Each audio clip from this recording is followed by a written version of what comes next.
Babar history का hero या हकीकत का बुचर? और अकबर इंसानियत का रखवाला भी और चित्तौड़गढ़ का कातिल भी? एक ज़माने में हमें स्कूल में पढ़ाया जाता था कि Babar was a great military strategist. हमें ये बताया जाता था कि एक बहुत ही कुशल सेनानी था और बहुत कुशल उसकी रणनीति थी जिसके कारण वो देश में सत्ता जमा सका अपनी। लेकिन अब उसी बाबर को एनसीईआरटी के नए रिवाइज्ड सिलेबस में 8th क्लास के नई रिवाइज्ड हिस्ट्री के एडिशन की बुक में उसे कहा गया है विनाशक, द डिस्ट्रॉयर। तो एनसीईआरटी की इस नई किताब में बाबर को एक क्रूर और निर्दयी विजेता कहा गया है। अकबर के शासन को क्रूरता और धार्मिक सहिष्णुता का मिश्रण कहा गया है और औरंगजेब को गुरुद्वारे और हिंदू मंदिरों को तोड़ने वाला कहा गया है। पुरानी बुक में जजिया को लेकर क्या लिखा गया है? जजिया को यह बताया गया था कि जजिया एक नॉन मुस्लिम्स के द्वारा दिया जाने वाला टैक्स था, उन पर लगाया जाने वाला टैक्स था, जिसके बाद उन्हें सुरक्षा मिलती थी और सेना में भर्ती होने से छूट मिलती थी। अब नई बुक में क्या है?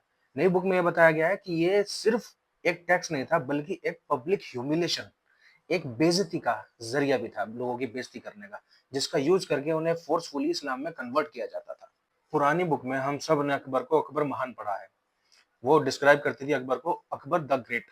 और नई बुक में अकबर के शासन को रिलीजियस टॉलरेंस और मिलिट्री क्रूअल्टी का मिश्रण बताया गया है कि ये मिक्सचर था मिलिट्री क्रूअल्टी का और रिलीजियस टॉलरेंस का। नई किताब में औरंगजेब के बारे में क्या लिखा है कि उसके जो स्कॉलर्स हैं वो ये मानते हैं कि उसके जो ज्यादातर जो डिसीजंस थे वो पॉलिटिकली मोटिवेटेड थे, लेकिन बुक ने क्या ऐड किया है कि उसके पॉलिटिकल मूव्स के पीछे रिलीजियस मोटिव्स भी थे। तो जो प्रदेश थे उसके उनमें जो गवर्नर्स होते थे उन्हें ऑफिशियली उन्हें आदेश दिए गए थे औरंगजेब के द्वारा ही कि स्कूल्स और मंदिरों को स्पेशली तोड़ा जाए।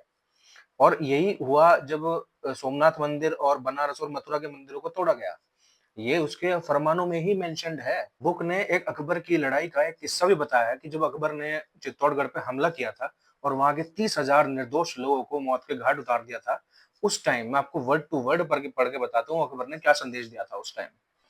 हमने काफिरों के किले जीत लिए हैं और शहर जीत लिए हैं, इस्लाम का पताका लहराया है, अपनी खून से भरी तलवारों के जरिए उनके दिमाग से कुफ्र यानी कि इस्लाम की मान्यताओं के विरुद्ध सोच को मिटा दिया है और उनके मंदिरों को तोड़ दिया है, यहाँ की भी और पूरे हिंदुस्तान में भी। अच्छा, बुक में अलाउद्दीन खिलजी के जनरल मलिक कफूर के भी काफी कारनामे मेंशन्ड है, जैसे उसके साउथ इंडिया के एक्सपीडिशंस, उसने साउथ के मंदिरों पे कैसे कैसे हमले किए, उनके धार्मिक अनुष्ठानों पर कैसे क्या नुकसान पहुंचाए, जिनमें से कुछ मंदिर भी मेंशन किए हैं, मदुराई का, चिदम्बरम का और शायद रामेश्वरम का भी। आप लोगों के क्या विचार है इस बारे में? अपने कमेंट्स में मेंशन कीजिए। मैं भी देखना चाहता हूँ लोग क्या सोचते हैं इस डिसीजन के बारे में।